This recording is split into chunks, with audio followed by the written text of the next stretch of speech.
everyone. Welcome. For those of you I haven't met, my name is Matt Petersen. I'm NAGDCA's Executive Director. Our topic today is a continuation of our series on the recently passed Secure 2.0 legislation. Today, we'll be focusing on just a couple of provisions that relate to emergency savings. Joining me for the conversation are two folks on your screen, two longtime NAGDCA. First, we have Hutch Schaffer. Hutch is the head of business and product development at Nationwide Retirement Services. Nationwide was among those advocating for some of these provisions, and Hutch is going to help us understand how record keepers are approaching emergency savings. That should be an interesting one. Welcome, Hutch. And also we have Ned Taylor. Ned is a senior consultant with Hyas Group. He'll give us a window into the conversations he's had with clients as they consider whether or not to adopt either of these provisions that we're going to discuss today. So it should be a good one for you. There's a lot to cover. We want to get to it quickly.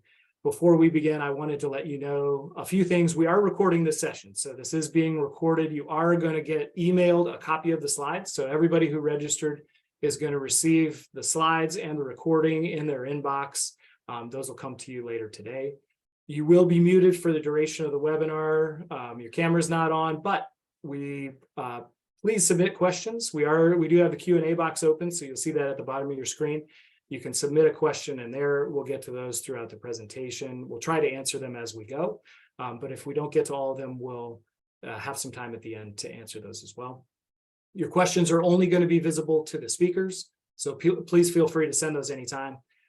We also have the chat feature open. Just realize the chat feature just comes to the panelists and myself. It's not a chat for everybody. So if you have some problems with audio or there's something going on that you want to let us know about, please use the chat function for that. All right. And one more thing, I do want to take a minute to thank our visionary and premier sponsors. NAGDCA is a mission-driven nonprofit. As you all know, our goal is to be the collective voice of public sector DC plan sponsors. We could not meet that mission without the generous support of the companies you see listed here. So thank you to all of you. With their support, we've been able to keep our costs low for government members and encourage as many of you as possible to continue your NAGDCA membership. We hope you do, so that we can amplify your voice on Capitol Hill and continue to get this stuff all figured out. And there are some complex things to walk through today. So we're going to start. I'm just going to walk through a couple of the provisions. We're focusing on section 115 and 127 of Secure 2.0, and then we're going to talk about what to actually do with this stuff. So to get started, we're just going to look at section 115. So as you can see, this provision allows up to $1,000 of penalty-free withdrawal for unforeseeable immediate needs. The withdrawal may be repaid within 3 years. Only one withdrawal can be made per 3-year period if the loan is not repaid. So we'll talk about the details of that in a moment. It's also important to note that this and the other section we'll discuss today are optional. So plan sponsors do not have to adopt this option. We'll discuss some pros and cons of adopting each throughout the webinar. The other one, which we'll probably spend a little more time on today, we're going to focus on section 127. So this creates something called a pension-linked savings account, or for those of you out there who are acronym fans, we have a new one, a PLESA. They are referring to it as a PLESA. So a PLESA is a sidecar account that allows participants to save up to $2,500 in the plan. And that's the change here. The savings is in the plan, but it's a separate savings vehicle. There are a lot of details, again, to dig into on this one about how they'll work. But something I want to point out before we continue relates to the highlighted portion that you see on your screen. So something that I need to clear up from NAGDCA's side is that section 127 was actually drafted, as we've gotten into the details of it, as an amendment to section 801 of ERISA. So there are two views about that. One view, the kind of stronger view, is that non-ERISA plans can't use PLESAs because this section was written as an amendment to ERISA. The other view, and the one that we share, is that the intent was for all plans to be able to use PLESAs, but in line with ERISA principles. So we've had conversations with the staff on Capitol Hill. We've been assured that the intent was to include government plans in section 127, that was just kind of an unfortunate drafting error, and therefore PLESAs are available to you. Now we're drafting a letter, so we're working on a letter right now that should be sent next week to the IRS to confirm that this is the case. We want to get it in writing that it's okay for public plans to use pluses. But for now, you can assume that that's the case.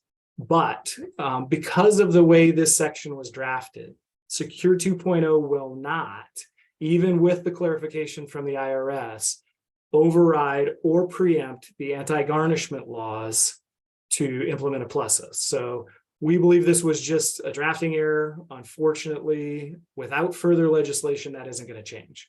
The IRS just really isn't able to help us in this instance. So the bottom line there is that if you can't auto-enroll someone into your DC plan, you also can't auto-enroll them into a plusa. So whatever rule you have on the DC side applies on the plusa side as well. So as you can see from the language here from our original interpretation, there is a section that specifically relates to anti-garnishment laws. We believe that was in there to to preempt them for government plans, but unfortunately the way they drafted it, it just doesn't work in practice. So we're going to update our documents. We're going to take this part out.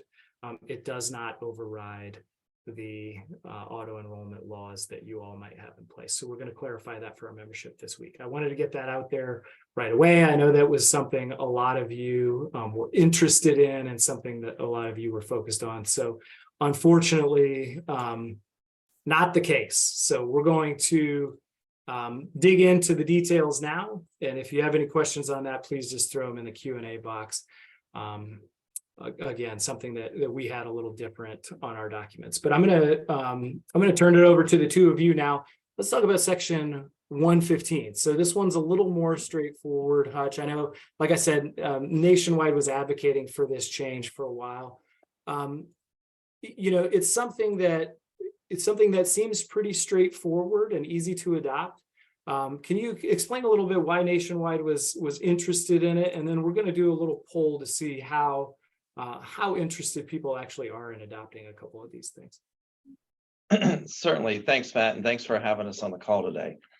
Yeah. If I just take a step back real quick, as an industry participant in the as a record keeper and also as an insurer and an asset manager, we've been working for a long time on how do we really help Congress draft legislation that does primarily two things: encourages more employers to offer a retirement savings plan to their employees, and to encourage more employees to actually save for retirement and increase their savings for retirement. And we've known across the industry, and we've seen all the surveys, that there's still a significant amount of Americans that don't even have $500 set aside in the event of emergency savings. So as an industry, we've been talking about emergency savings for a long time. And historically, they've always been two distinctly different savings vehicles. So we've always been talking about how do you bring those together so you can have a much more effective and efficient conversation with individuals about what they need to do to properly prepare for retirement. Well, as you go back and again, you look at most Americans don't have enough put aside for emergency savings. So when you go and talk to them about participating in their employer's retirement plan, sometimes you just get that paralysis of, well, I'm not able to save for emergency savings. How am I going to save inside a retirement savings vehicle that imposes penalties if I need access to that money early? Or there's restrictions such that I can't prove that I need that money early and I'm handcuffed. So a lot of times they just do nothing.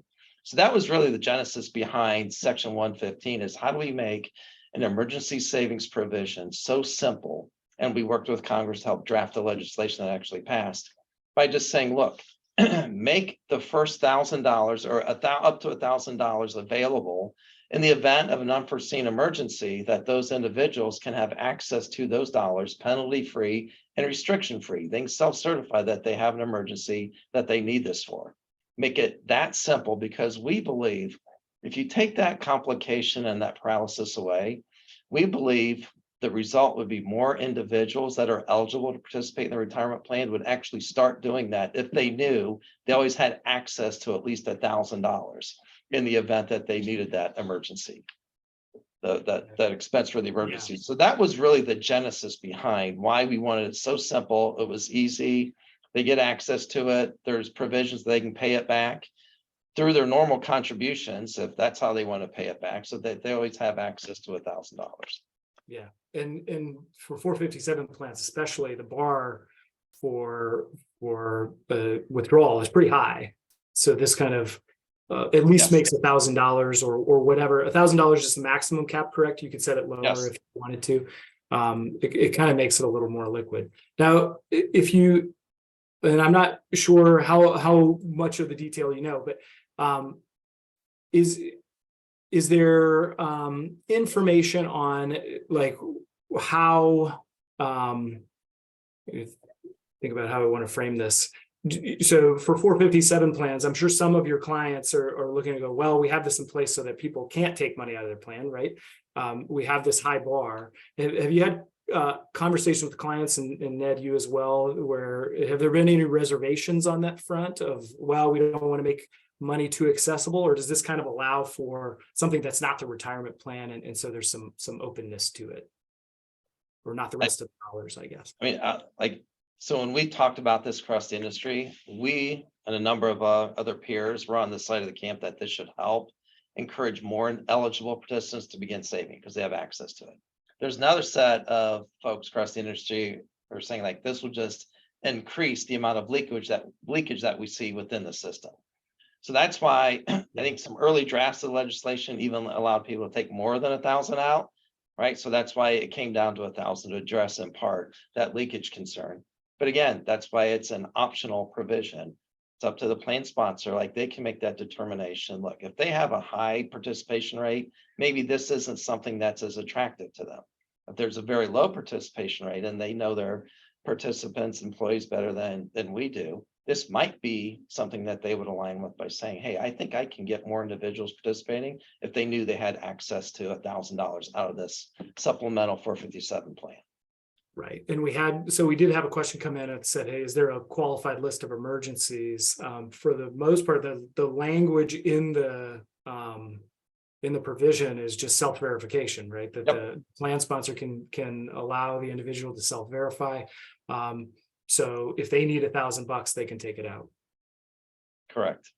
Okay. Yeah, I'm not aware of any specific list that they have to, Right. prove. They just self-certify. I needed it. It's for an immediate emergency expense for my immediate family or for me personally. Yeah. So Ned, what are you hearing from clients? How are they feeling about this provision, or what are the questions that you're getting about it? Yeah, I think, generally for the first round of meetings since this has become law, kind of the February, March timeframe, it's been more digesting it and trying to understand. I think, to your question about will this drive more money in or out of the plans, I think generally Secure 2.0 on the whole looks like more reasons to take money out than put in, but this specific, the 115, since it is such a low amount at $1,000, I would agree with Hutch that generally it's going to, give people that out that has maybe been a stumbling block before, to allow them to get that first $1,000, and the fact that it's you can pay it back, I think helps that as well. Yeah, it's an interesting part of it. You mentioned this a little bit, Hutch, is that if you pay it back, then you could take another one out. But if you don't, then you're restricted from taking one for another 3 years. So there is a little bit of a stopgap in there where it's, you couldn't just take out successive $1,000 loans as often as you want, and it keeps the money mostly in the plan, right? Exactly. Okay. Another question, good one, is there any sign off? Will the plan sponsor need to sign off on that request, or does that go directly to Nationwide, or the TPA, the record keeper? Is that like a self-serve function? I suppose you could do it either way, but I don't know if there's an easier option that you're looking into. I think the easiest would be, look, it's an optional provision that the plan, right, wrote into their documents, made available to their participants up to 1,000. We'll track it that it's an emergency savings withdrawal, right? We'll cap it at the $1,000. Our preference would be it would just come directly to us. Unless now, if there's a plan sponsor that wants to make sure they are aware of it before it happens, I think we can work with them around that. But I think typically it was designed just to make it as easy as possible. Again, if it's an emergency, I assume that individual probably needs that money relatively quickly. So the sooner we can get it to them and the most efficient way, probably the better. Yeah. And I don't know if either of you know the answer to this one. A pretty good question that came in. Is there a minimum amount? So if you have $500 in your account, can you take all 500 out? I didn't see any language in there that restricted the amount that you could take. So it's funny you asked that, or that question. It's a great question. And maybe this should be a caveat for this entire webinar session. There's still a lot of questions that we're going through as well. Because with any legislation, sometimes the provisions are written in a way that there's always that next level down question that people take pause to and say, well, I got to really think through that. I have seen some interpretations that would say it's the lesser of $1,000 or any amount that they're fully vested in over an excess of $1,000. So I've seen examples where if somebody has $1,500 that's available to them, the most they could take out for an emergency savings under Section 115 would be $500. Okay. So there would be a minimum that you need to leave $1,000 in there. And I Right. know that was talked about early on as we were helping draft the provisions, and that they don't want this to be just used like a savings account. People put the money in the Right. retirement plan and take it all out. And then they start putting it back in again and take it out. At least leave $1,000 in there. Okay. And an interesting question that came up. But the adoption agreement for this plan sponsor currently has allowed distributions for unforeseeable emergencies up to 5,000.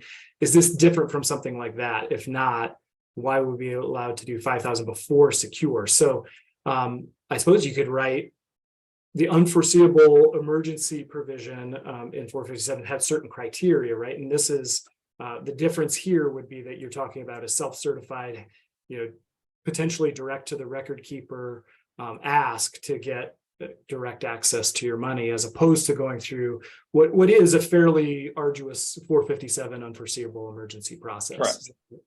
Yeah, this would be much less restrictive than the current unforeseen emergency. Okay. All right. So this was kind of the shorter one. Anything else you want to add about Section 115, or do we want to move on? Okay, so let's move on real quick. Before we do, I thought it would be good to do a poll for all of the plan sponsors in the room. So if you're a plan sponsor, feel free to fill this one out. We're looking to see, one of the questions we got from the registrants was how many people are actually thinking about adopting this stuff, and that I think is a pretty good question for all of you to see where people are at. Most of the folks that show up to an emergency savings webinar probably are somewhat interested in it, we would assume, but you can see the options on the screen. No, you're not really looking to implement.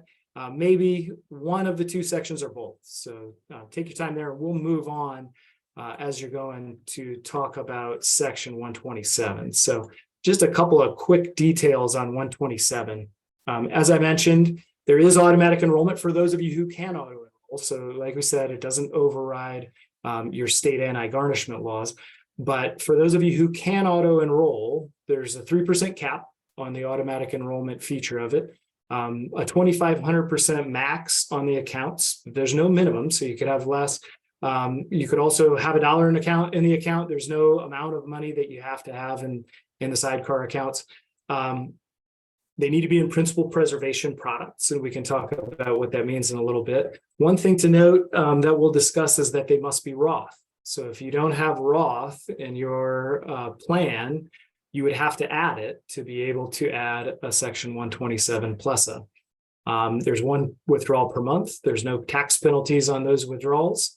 When we were talking about these, as the legislation was being developed, I think there was kind of a conversation about, hey, these sound really interesting. We all, you talked to Hutch about, who has access to $500. There's been several studies. A lot of people don't have access to, $400 and can't fix their car if they needed to. So I think there was a wide understanding that this was needed. And whenever it came to implementation, everybody looked around and said, well, the record keepers will figure that out and we'll see what the market provides. So now the idea is out there. The law has been passed. What's it looking like on the record keeper side? What are you all thinking about when it comes to actually putting this into practice? we're thinking about a lot. Yeah. Again, this is, I think, much more. I don't know if I want to use the word complicated. There's just a lot more things we have to really think through because there's more criteria that are required to enable this. So you mentioned, Matt, it's a new source. It must be Roth. But the Roth that goes into this PLESA, the pension linked emergency savings account, is not subject to the same 5-year clock that a normal Roth contribution would be. So that's one thing we got to look at. Then we have to track it differently because part of the other criteria is that the total amount that can go into this account is $2,500. That includes earnings. So if somebody's contributing to this, and let's say there becomes an excess contribution going into this pension linked emergency savings account, we need to redirect that excess contribution back to the plan. That assumes the plan has, or that participant has, a designated Roth account available. So you have to think through that. The contribution that goes into the PLESA counts towards the annual deferral limit overall that's going into the plan. If the plan has a matching source that's made available, I know a lot of most plans don't in the government sector, but a lot now are starting to offer 401as, and they do offer a matching source. Well, the contributions into the PLESA can be used as part of the calculation to determine what's the matching contribution into the core plan itself. The match cannot go into the PLESA, it goes into the core account. So you got to track that. The employee puts money into the PLESA. Yes. The employer could match into the DC plan based on what's going into the PLESA, right? Exactly. Okay.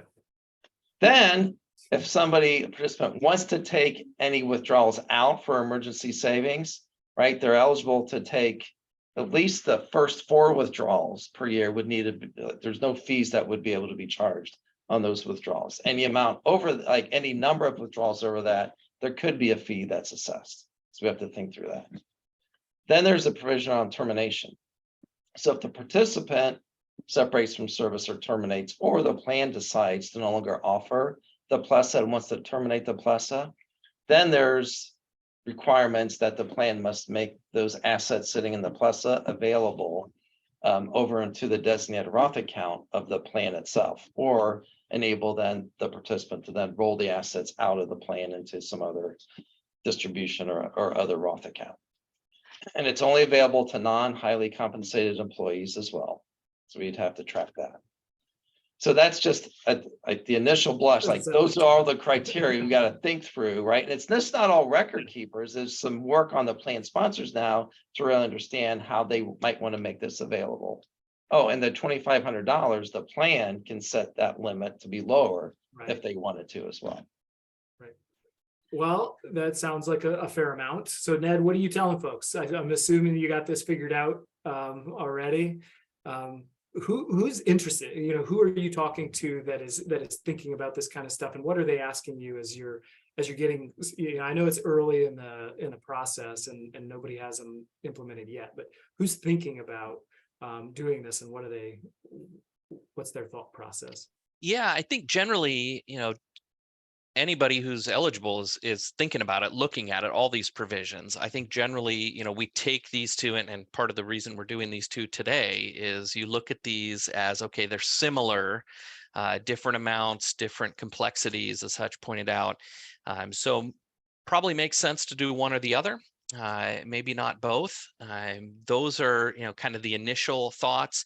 Many public sector plans have other kind of emergency savings outside of a plan, whether it's through a bargaining unit's credit union or a record keepers kind of wellness offerings have some of these type programs. So really, what is the best fit for each plan sponsor? And is that one of these two provisions? Is it something outside the plan? So those are some of the initial conversations, still waiting on some of the clarifications and that Hutch referred to, in terms of getting into the details, and then what record keepers are going to provide, which I'm sure will be they'll be nuanced at each record keeper.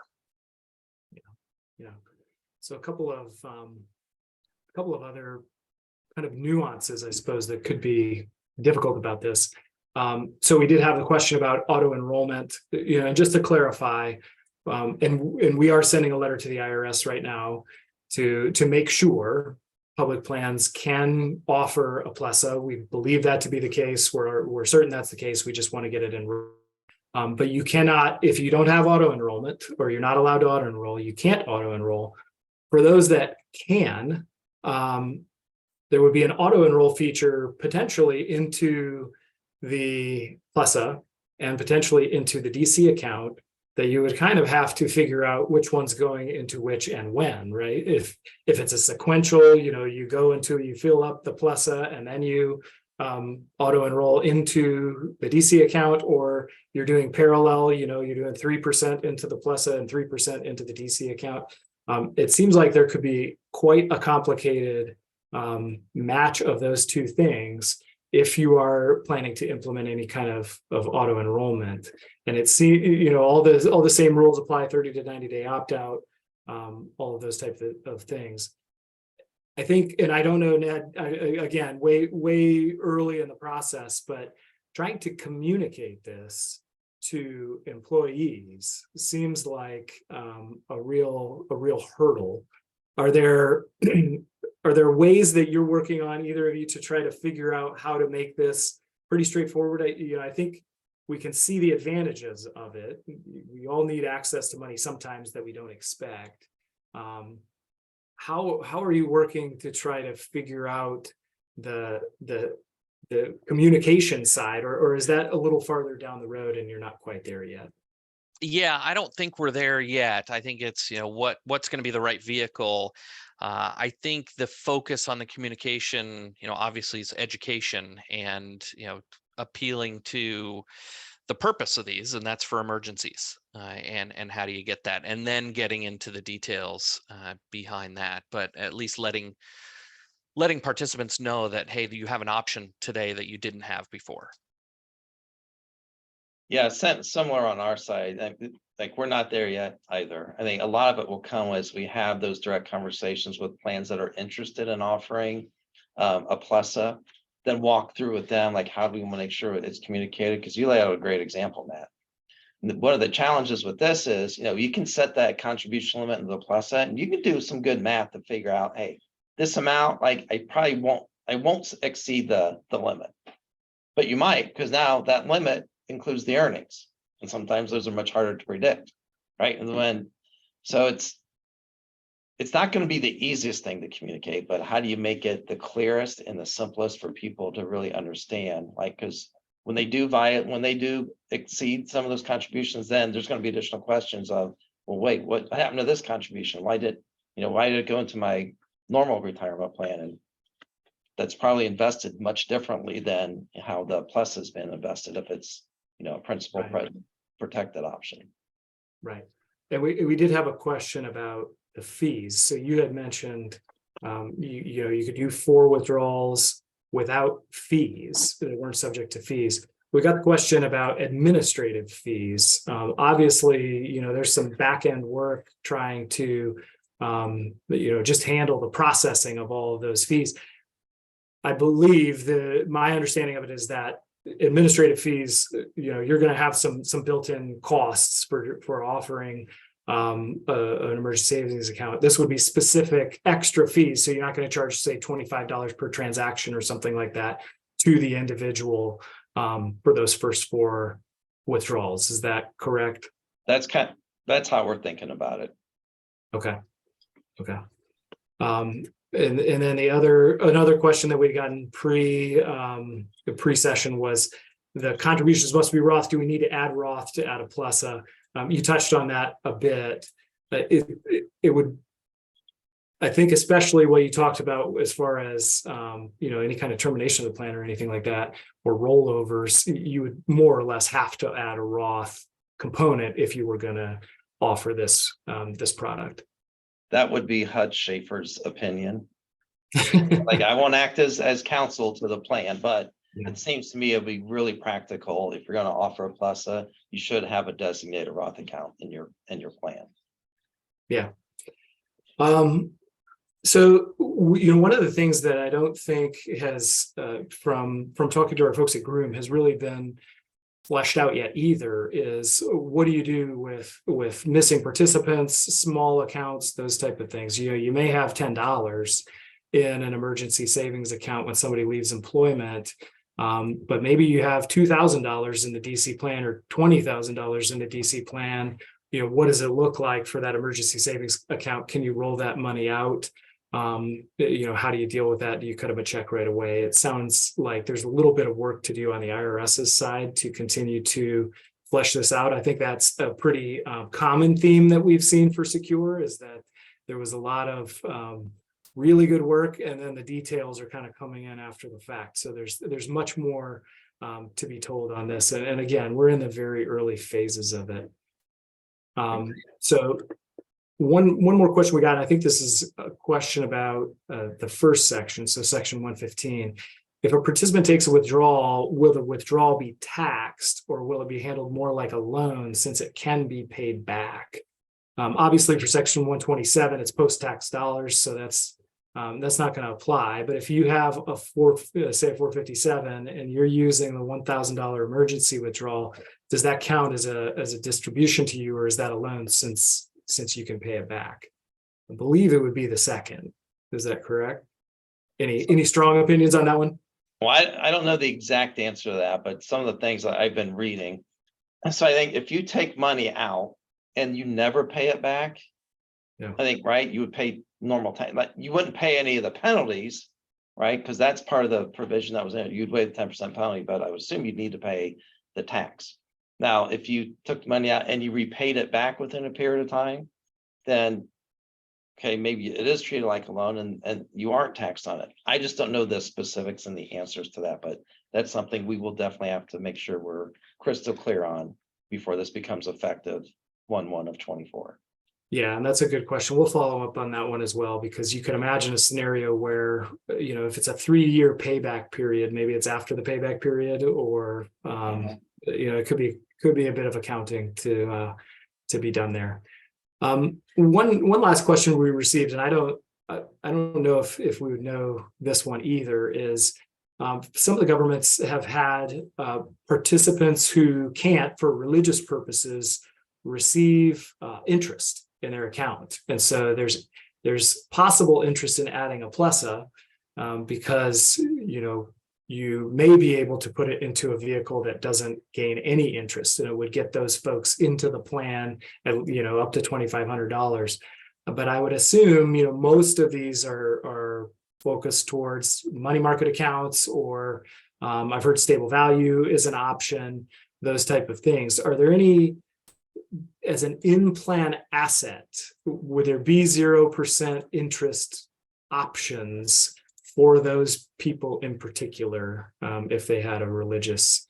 It's a pretty obscure question, and if you don't know the answer, that's okay, and we'll follow up on it. But I thought it was an interesting one. Probably not something you've gotten into. Yeah, it's something we haven't contemplated so far as we've been doing the analysis, but yeah, and we've done a lot of searches and non-interest bearing and some specific requirements. I don't know how that would relate to these two types of accounts, and specifically the 115, where it needs to be in a capital preservation or that type of account, what that looks like. Typically, when we get those requests where there's specific non-interest bearing account type of requirements, then we point to if there's a brokerage window in the plan or something like that. But again, not related to these emergency savings. I think it's still too new to see what options will be available at all versus some specific requirements. Yeah, absolutely. Okay, well, I wanted to share the results of our poll, and I think it kind of fits with the theme that we've had so far today. And the results show that everybody's kind of maybe, for the most part. There are a few people who are not interested. A few people who are definitely interested, some in both.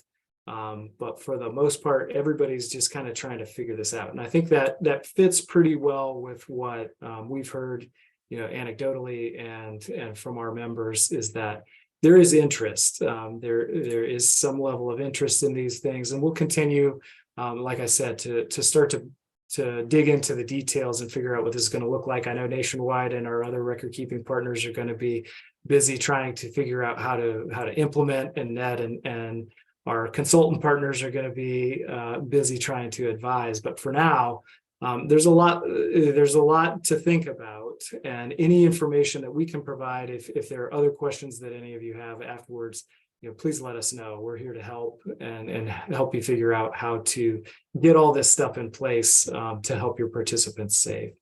Hutch or Ned, any closing thoughts that you have? The only closing thought I have is, again, thank you. And the more questions I think that are submitted that maybe you can help coordinate, Matt, and get to record keepers like Nationwide and others across the industry, and Ned, that just the more effective and efficient we can be in making sure we're thinking about those as we figure out how we're going to help administer these provisions. Yep, absolutely. Yeah. And to echo Hutch, thank you for setting this up. This is, what I love about NAGDCA is that we can come together and flesh these things out together. Absolutely. Well, I do want to remind everybody we have a Secure 2.0 resources page on the website.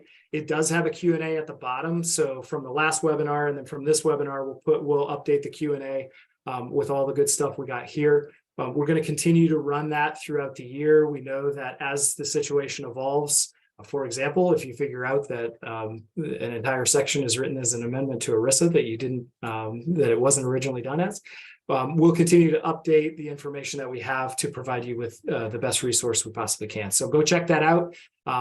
We really appreciate you all showing up today. Hutch and Ned, it was great to see you again.